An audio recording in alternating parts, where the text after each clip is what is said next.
তাই রথযাত্রা নিয়ে আমরা খুব পরিষ্কার বললাম এবং সর্বত্র যেন হিন্দু রীতিনীতি মেনে হয়।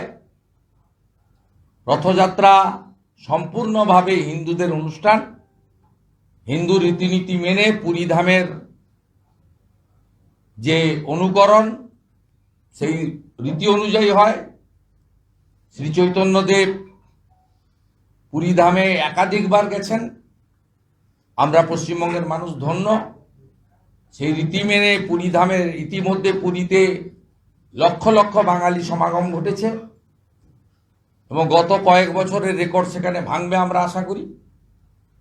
এবং সাথে সাথে গোটা পৃথিবীব্যাপী শ্রীলা প্রভুপদা তিনি রথযাত্রাকে শ্রী চৈতন্যদেবের আদর্শে ছড়িয়ে দিয়েছিলেন। প্রায় 100-র কাছাকাছি দেশে রথযাত্রা পালিত হয়।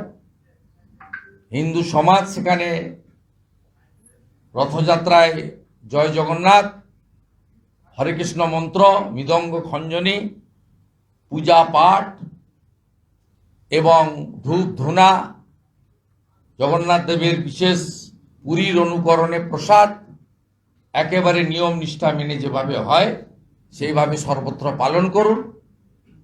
রথের মেলাতে সবাই আসবেন, কিন্তু রথের পুজোতে এবং দড়ি টানাতে সনাতন হিন্দু ধর্মের বাইরে কারোরও প্রবেশাধিকার নেই।